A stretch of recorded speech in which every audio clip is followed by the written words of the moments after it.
Hey everyone, I'm John, aka Bellissimoh'a, and I'm the product lead for personalization here on the League dev team. Today, I'd like to share some of the behind-the-scenes reasons for the choices we've made over the last year, as well as talk a bit about some of the things that we've got in store for you in 2020.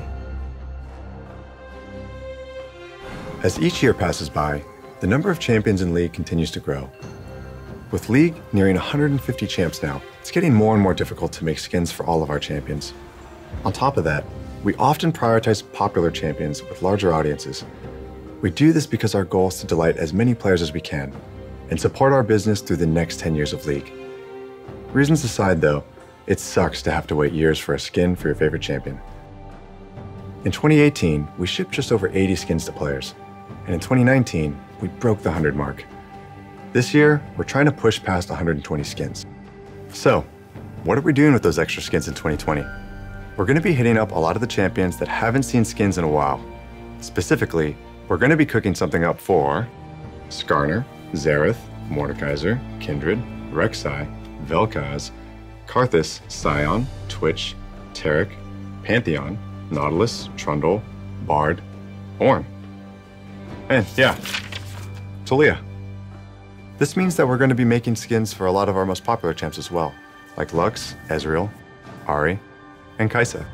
These skins reach a huge number of players and directly fund our ability to make skins for champs with small but dedicated player bases. As we increase the amount of skins that we make over time, one of our hopes is that champion mains can count the time since they last got a skin in months instead of years.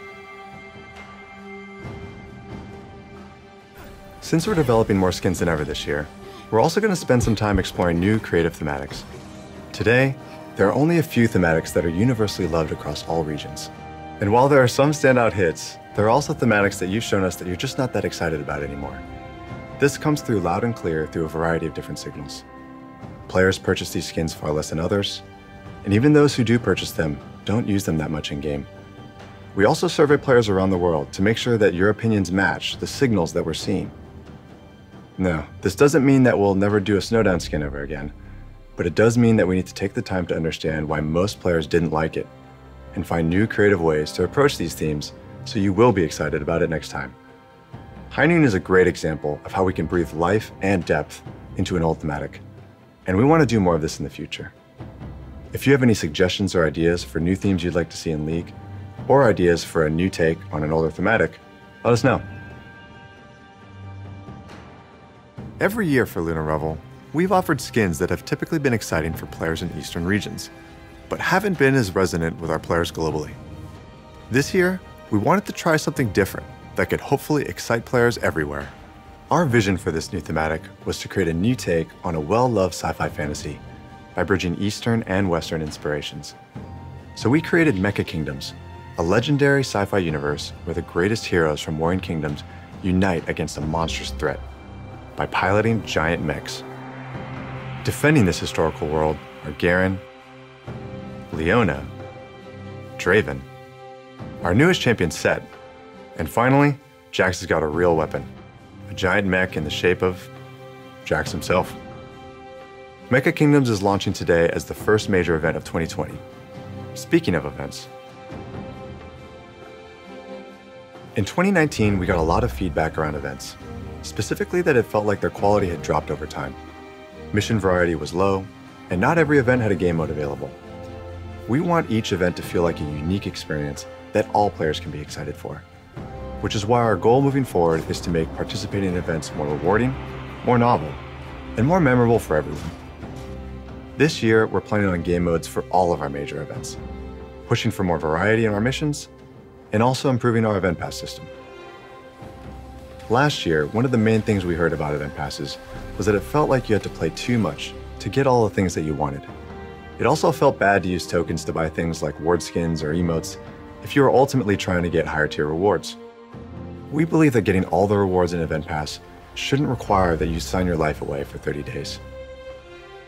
For the 2019 Worlds Pass, we added more milestone rewards so you can get more stuff for free, and also so you can save your tokens for the things that you really want, like exclusive event chromas and prestige skins. For the last event in 2019, Dawn and Night, we changed the Event Pass win of the day structure so you could save up all your wins and complete them on your own schedule. Can't play during the week? No problem. get all your win of the days on the weekend. Between improving your experience with event passes and making sure there's always something new to do, we hope to make 2020 a year to remember. In 2019, we announced Eternals, a champion-based stat tracking system that allows you to flex your moments of glory both in and out of game. To be frank, Eternals were met with a lot of criticism, and it was serious enough to where we pumped the brakes and delayed the release so we can make major changes and address your concerns. We heard feedback that Eternals shouldn't be an RP-only feature, and that you should have a way to earn them, not just buy them. We want as many players as possible to experience Eternals without having to spend money. So we've developed a new starter series that is available for Blue Essence or RP permanently. This set will track your takedowns, structures destroyed, and epic monsters slain for each champion you pick up the starter series for.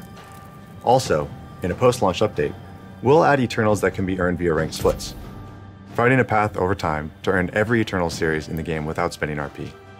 We've also heard a lot of feedback from champion mains on our unique Eternals, with many of our initial versions feeling too generic or focused on the wrong parts of a champion's kit.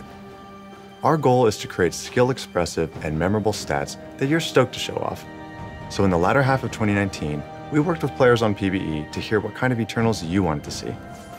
As a result, unique Eternals now track more complex and interesting stats, like how many skill shots you've dodged with Vlad's pool.